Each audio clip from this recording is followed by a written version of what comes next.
আপনাদের সবাইকে আমার এই শ্রুতি গল্পের আসরে স্বাগত। আজ পাঠ করছি শ্রী কুমারেশ ঘোষের লেখা ছোট গল্প ভেট। হরিপদবাবু কন্ট্রাক্টর, সরকারি অফিসে কাজে গাড়ি গাড়ি ইট চুন সুরকি সাপ্লাই করেন, ভারী ভারী বিল করেন আর কারি কারি টাকা ভরেন সিন্ধুকে। নিন্দুকে অবশ্য অনেক কিছুই বলে, তা বলুক, তাদের চোখ টাটায়, তাই বোধহয় যা তা বলে গগন ফাটায়।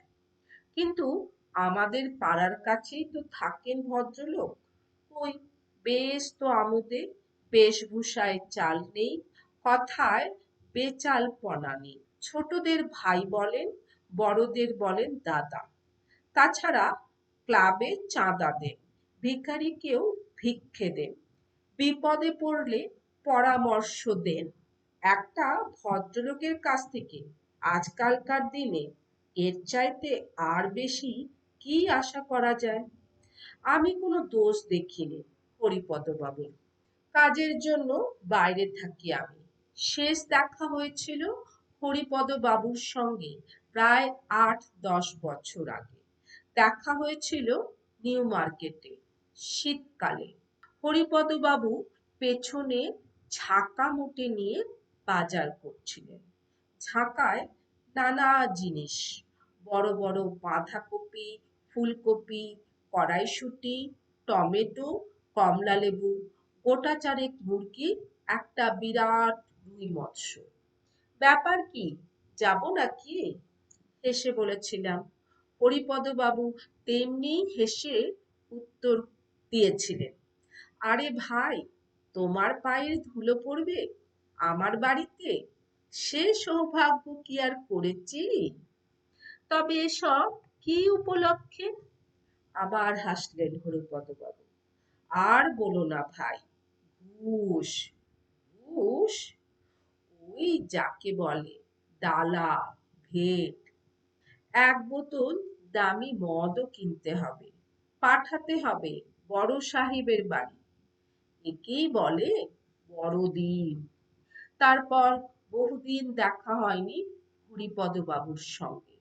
বহুদিন কেন, বহু বছর। ভারত হয়েছে স্বাধীন, অনেক কিছুর হয়েছে অদল বদল।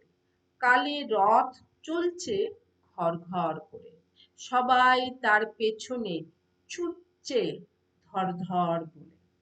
কেউ পারছে পাল্লা দিয়ে ছুটতে, কেউ পড়ছে পিছিয়ে। ওই রথের চাকায় ধাক্কা লেগে কেউ বা পড়ছে চাপা, মিলিয়ে যাচ্ছে এ সংসার থেকে। আবার কেউ বা পড়ছে ছিটকে এখানে ওখানে।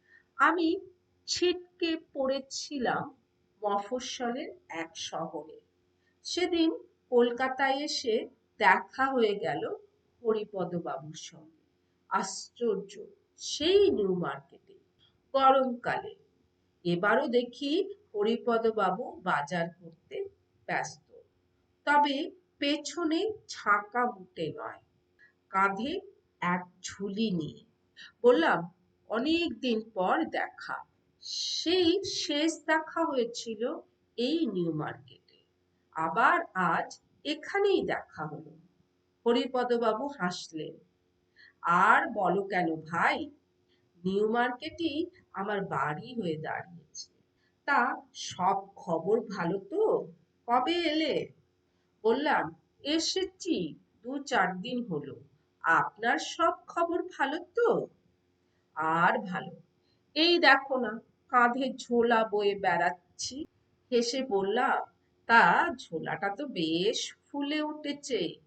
কি কিনেছেন এত? আর বলো কেন, স্নো, সাবান, পাউডার, সেন্ট, কেক, চকলেট ইত্যাদি। হেসে বললাম, কার? বৌদির জন্য বুঝি? হরিপদবাবু বললেন, বৌদি তোমার বুড়ি হয়ে গেছেন, এসব আমার দিদিমণির জন্য। মানে? সত্যিই বুঝিনি তার কথাটা। মানে ঘুষ। ঘুষ? হরিপদবাবু মুচকি হেসে বললেন, অফিসে বিল পাস করেন যে দিদিমণিটি, তার ওখানে পাঠাতে হবে। কালকে পয়লা বৈশাখ, জানা নেই? নববর্ষের উপহার। এতক্ষণ আমার সঙ্গে থাকার জন্য অসংখ্য ধন্যবাদ। প্রিয়জনদের নিয়ে খুব ভালো থাকুন। দেখা হবে আগামী শ্রুতি গল্পের আসরে।